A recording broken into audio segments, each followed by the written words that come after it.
ಅವ್ರು ಅವತ್ತಿಂದ ಇವತ್ವರೆಗೂ ವೇಟ್ ಮಾಡ್ತಾನೆ ಇದಾರೆ. ತುಂಬಾನೇ ಹರ್ಟ್ ಆಗಿದೆ ಅವರಿಗೆ. ಅಂಡ್ ಈಗ ಸದ್ಯಕ್ಕೆ ಅವ್ರ ಸ್ಥಿತಿ ಹೇಗಿದೆ ಅಂತಂದ್ರೆ ನನ್ಗೇನು ಬೇಡ,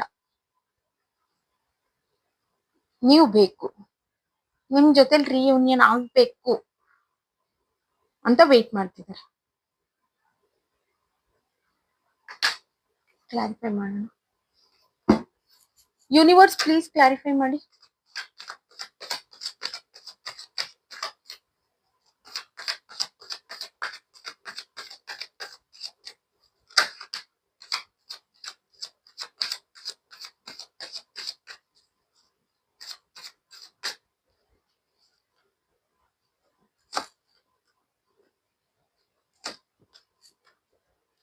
ನಿಮ್ಗೆ ಈಗೋ ಜಾಸ್ತಿ,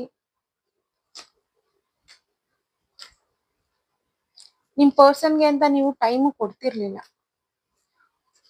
ಅಂಡ್ ಇಲ್ಲ, ಆ ಪರ್ಸನ್ ನಿಮ್ಗೆ ಟೈಮ್ ಕೊಡ್ದಿಲ್ದಿರ ಇರ್ಬೋದು. ಸೊ ನಿಮ್ಗೆ ಈಗೋ ಅನ್ನೋದು ಬಂದಿದೆ.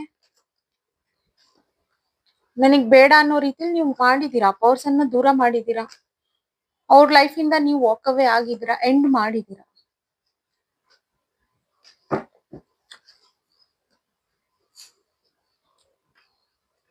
ಪ್ರೋಗ್ರೆಸ್ ಇಲ್ಲ.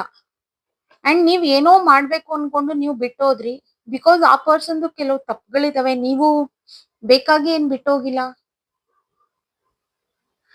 ಆ ಪರ್ಸನ್ ಇಲ್ಲಿ ಬಿಸಿ, ತುಂಬಾನೇ ಬಿಸಿ ತೋರಿಸ್ತಿದ್ರು, ನಿಮ್ಗೆ ಅಷ್ಟೊಂದು ಟೈಮ್ ಕೊಡ್ತಿರ್ಲಿಲ್ಲ.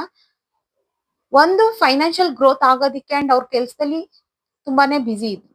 ಆಗ ನೀವು ತುಂಬಾ ಡಿಪ್ರೆಷನ್ ಮೋಡಲ್ಲಿ ಇದ್ರಿ.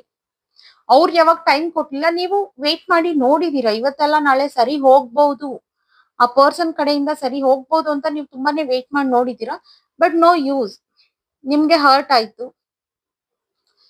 ಈವನ್ ಈಗ ಆ ಪರ್ಸನ್ಗೆ ಹರ್ಟ್ ಆಗಿದೆ, ಅವರಿಗೆ ಒಂದು ರಿಯಲೈಸ್ ಆಗಿದೆ, ನನ್ ಟೈಮ್ ಕೊಡ್ಬೇಕಿತ್ತು, ನನ್ ಟೈಮ್ ಎಲ್ಲ ಒಂದ್ ಸೈಡ್ ಇನ್ವೆಸ್ಟ್ ಮಾಡಿದೆ, ಅದೇ ನಾನ್ ಮಾಡಿದ ತಪ್ಪು. ಅವ್ರಿಗೆ ಅವ್ರ ತಪ್ಪು ರಿಯಲೈಸ್ ಆಗಿದೆ. ಅಂಡ್ ನೀವು ಬಿಟ್ಟೋಗಿರೋದ್ರಲ್ಲಿ ಅರ್ಥ ಇದೆ ಅನ್ನೋದು ಅವ್ರಿಗೆ ಗೊತ್ತಿದೆ.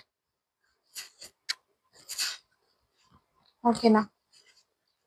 ಬಟ್ ಇವ್ರಿಗೆ ಏನಂದ್ರೆ ನೀವು ಚೇಂಜ್ ಆಗಿ ಬರ್ತೀರಾ ಅನ್ನೋದು. ಅಂಡ್ ತುಂಬಾ ಜನಕ್ಕೆ ಇಲ್ಲಿ ನಿಮ್ಗೂ ಗೊತ್ತಿದೆ, ಇನ್ನ ನೆಕ್ಸ್ಟ್ ಹೋದ್ರೆ ಈ ರೀತಿ ಇರೋದಿಲ್ಲ, ಲೈಫ್ ಚೆನ್ನಾಗಿರುತ್ತೆ ಅಂತ ನಿಮ್ಗೆ ಗೊತ್ತಿದೆ. ತುಂಬಾ ಜನ ಇಲ್ಲಿ ಆಕ್ಷನ್ಸ್ ತಗೊಳ್ತಿದ್ದೀರಾ, ನಿಮ್ ಪರ್ಸನ್ ಕಡೆ ಹೋಗ್ತಿದ್ದೀರಾ ನೀವು. ಇನ್ ಕೆಲವರು third party side move on ಆಗಿದ್ದೀರಾ.